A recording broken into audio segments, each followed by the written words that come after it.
நம்ம ஊர்ல மனுஷங்களுக்கு தான் வித்தியாச வித்தியாசமான பேர்லாம் வச்சு கேள்விப்பட்டிருக்கோம். ஆனா, இங்க கேரளால கோவில்ல இருக்கிற யானைங்களுக்கெல்லாம் பேர் இருக்கு. அதுக்காக ஒரு சின்ன வரலாறு கூட இருக்கு. அவங்களுக்கு ஒரு பெரிய ஃபேன்ஸ் ஃபாலோயிங்கே இருக்கு அப்படின்னு சொன்னா அவங்களால நம்ப முடியுதா?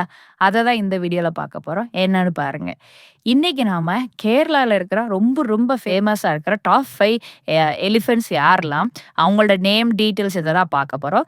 இதுல உங்களுக்கு யாரு ரொம்ப புடிச்சிருக்கு அப்படின்றத கமெண்ட் பண்ணுங்க. ஃபர்ஸ்ட் நம்ம பார்க்க போறவரோட நேம் சில பேரோட பேர் சரியா சொல்லுவேனான்னு தெரியல. தப்பா இருந்தா மன்னிச்சுக்கோங்க. கீழ கமெண்ட்ல அவங்களோட பேர விடுறேன். ஃபர்ஸ்ட் நம்ம பார்க்க போறோட நேம் என்னன்னு பார்த்தீங்கன்னா, தெச்சிக்கொட்டுக்காவு ராமச்சந்திரன். ராமன்னு இவர சொல்லுவாங்க. இவர் வந்து இப்ப திரிசூர்ல இருக்கிறாரு. திரிசூர்ல இருக்கிற தெச்சிக்கொட்டுக்காவு தேவசம் அப்படின்றவங்க இவங்கள வந்து ஓன் பண்ணதா சொல்றாங்க. இவரோட வயசு ஒரு 59லேருந்து 60 இருக்கும் அப்படின்னு சொல்றாங்க. இன்ஸ்டாகிராம்ல இவருக்கு மட்டும் 10,000 ஃபாலோவர்ஸ் இருக்கிறாங்க. இவ்ளோக்கும் ஒரு 2020க்கு அப்புறம் இவங்க போஸ்ட்டே பண்ணா பாருங்க. அவ்ளோ ஃபேமஸ் இவங்க. அடுத்து நம்ம பார்க்க போறவர் தான் சிறைக்கல் காளிதாசன். இவர் வந்து எங்க இருக்கிறார் அப்படி பார்த்தீங்கன்னா, சிறைக்கல் அப்படின்ற இடம் கேரளால இருக்கு. அங்க இருக்கிறார். இவர வந்து பிரைவேட்டா யாரோ ஓன் பண்றாங்க அப்படின்னு சொல்றாங்க. இவருக்கு மட்டும் இன்ஸ்டாகிராம்ல 14,000 ஃபாலோவர்ஸ் இருக்கிறாங்க.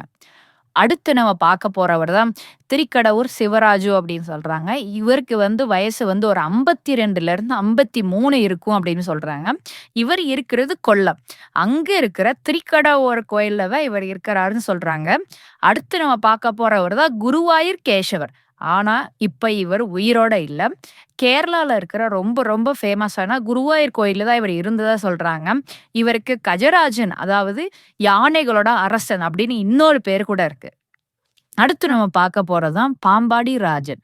இந்த பாம்பாடி ராஜன் யாரு அப்படின்னு பார்த்தீங்கன்னா, இவர் இப்ப கோட்டையில இருக்கிற பாம்பாடி அப்படின்ற கோயில்ல இருக்கிறாரு. அதனால தான் இவருக்கு அந்த பேரு. இதே மாரி ஒரு ஒரு யானைக்கும் ஒரு ஒரு பேரு, அதுக்கு ஒரு வரலாறு, அதுபோக அதுக்கு ஒரு ஃபேன்ஸ் ஃபாலோவிங், அதுக்கு நெறையான கதைகள் அப்படின்றது இருக்கு. இப்ப நம்ம ஊர்லலாம் கோயில் திருவிழா வந்துச்சுன்னா, நார்மலா ஒரு ஃப்ளெக்ஸ் அடிப்போம். அதுல வந்து பார்த்தீங்கன்னா, நம்ம பசங்க அப்படிலாம் பேர் வைப்போம். ஆனா, இங்க வந்து பார்த்தீங்கன்னா, அங்க கலந்துக்க போற யானைங்க, அதுங்களோட பேரு, அதுங்களோட ஃபோட்டோ, அதுங்களோட பாகன் இவங்க எல்லாருக்குமே ஒரு ஃப்ளெக்ஸ் வைப்பாங்க. அத பார்க்கறதுக்காகவே தனி கூட்டம் இருக்கு. அவங்கள பார்க்க வர்றதுக்கே பெரிய பெரிய கிரவுட் இருக்கு. இதே மாதிரி இதுல உங்களுக்கு ரொம்ப ரொம்ப பிடிச்ச யானை அப்படி யாருன்னு சொல்லிட்டு கமெண்ட் பண்ணுங்க. இதே மாரி கொச்சி, கேரளா ரிலேட்டட் நெறைய டீட்டெயில் வீடியோஸ் வீடியோஸ் பார்க்கறதுக்கு எங்கள ஃபாலோ பண்ணிக்கோங்க. உங்களுக்கு கொச்சி, கேரளால ஏதாவது டவுட் இருந்துச்சுன்னா, அத கமெண்ட்ல பண்ணுங்க. அடுத்த வீடியோல பார்க்கலாம். Thank you. பாய்.